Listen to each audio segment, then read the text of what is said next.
आकाश आनंद इस लोकसभा चुनाव में एक युवा नेता के तौर पर सामने आए थे, लेकिन उनकी कुछ बयानबाजी की वजह से उनको अपने राष्ट्रीय संयोजक के पद से हाथ गंवाना पड़ गया था। लेकिन अब जो मायावती लोकसभा चुनाव के दौरान उन्हें अपरिपक्व बता रही थी, अचानक ऐसा क्या हुआ कि एक बार फिर से मायावती अपने भतीजे आकाश आनंद को फिर से उत्तराधिकारी घोषित कर दी हैं। क्या इतना जल्दी आकाश आनंद परिपक्व हो गए हैं? ये सवाल तो अब उठेगा ही, क्योंकि उन्हें दोबारा बहुजन समाज पार्टी का राष्ट्रीय संयोजक भी बना दिया गया है। एक दिन पहले ही आकाश आनंद को उत्तराखंड उपचुनाव के लिए पार्टी का स्टार प्रचारक बनाया गया था। उनका नाम लिस्ट में मायावती के बाद दूसरे नंबर पर था। मायावती ने रविवार को लखनऊ में बसपा के सभी प्रदेश प्रमुखों के साथ समीक्षा बैठक की, जिसमें आकाश आनंद भी मौजूद थे। बैठक के दौरान आकाश आनंद ने बुआ मायावती का पैर छूकर आशीर्वाद लिया। यूपी की पूर्व मुख्यमंत्री मायावती ने भतीजे के सिर पर प्यार से हाथ रखकर दुलारा और पीठ थपथपाई। नमस्कार, आप देख रहे हैं पंजाबकेसरी.com। मैं सत्येंद्र शर्मा। बता दें कि लोकसभा चुनाव के दौरान मायावती ने अपने एक फैसले से सभी को चौंका दिया था। उन्होंने भतीजे आकाश आनंद को अपरिपक्व बताकर पार्टी के नेशनल कोऑर्डिनेटर पद से हटा दिया था। साथ ही उन्हें परिपक्व होने तक अपना उत्तराधिकारी बनाने से भी मना कर दिया था। दरअसल लोकसभा चुनाव के दौरान आकाश आनंद बसपा की कई सार्वजनिक रैलियों में काफी आक्रामक नजर आए थे।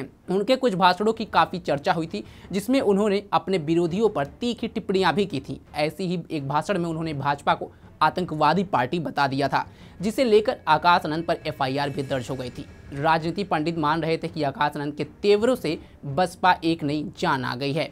इसी दौरान पार्टी प्रमुख मायावती ने आकाश आनंद को बसपा के राष्ट्रीय संयोजक पद से हटाने की घोषणा कर दी।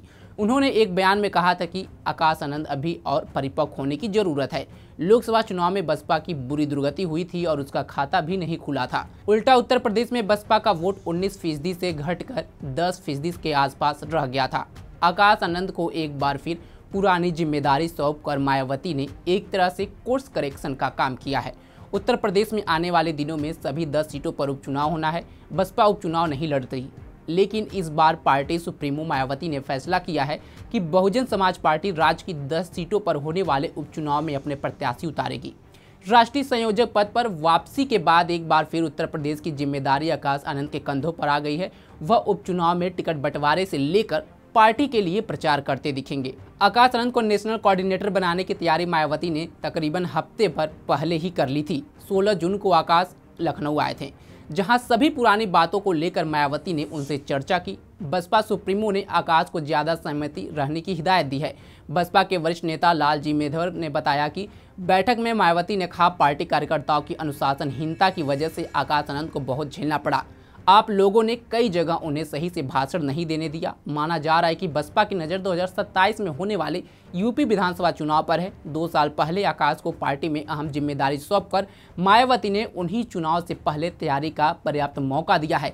लेकिन ये सवाल अब उठ रहा है कि क्या 1 से 2 महीने में ही आकाश आनंद परिपक्व हो गए और मायावती के नज़र में क्या वह परिपक्व हो गए हैं, क्योंकि दोबारा मायावती ने उनको उत्तराधिकारी बना दिया और राष्ट्रीय संयोजक बसपा का बना दिया है। आप इस बारे में क्या सोचते हैं? क्या मायावती का यह फैसला सही है? क्योंकि जो कुछ समय पहले यानी कि लोकसभा चुनाव के दौरान मायावती ने उनको अपरिपक्व कहा था और चुनाव खत्म होते ही, अभी ज़्यादा दिन नहीं हुए, लगभग 20 दिन हुए, परिणाम आए और फिर से उनको नेशनल कोऑर्डिनेटर बना दिया जाता है। तो क्या आपकी नज़र में जो कुछ दिन पहले तक आकाश आनंद अपरिपक्व थे, अब लगभग 1-1.5 महीने में वह परिपक्व हो गए हैं? और क्या उत्तर प्रदेश की राजनीति में वह बसपा का जो पुराना चीज़ था, यानी जो बसपा पुराने उत्तर प्रदेश में अगर बात की जाए तो लहर था, क्या आकाश आनंद बसपा का वो लहर वापस ला पाएंगे? ये तो उपचुनाव में अगर बसपा कुछ कमाल दिखा पाएगी तो ही लगता है, क्योंकि नहीं तो फिर 2027 का विधानसभा चुनाव में पता चलेगा। इस पूरे मामले पर आपकी क्या राय है? कमेंट बॉक्स में जरूर बताएं। तमाम खबरों के लिए जुड़े रहें हमारे साथ और देखते रहें पंजाबकेसरी.com। धन्यवाद।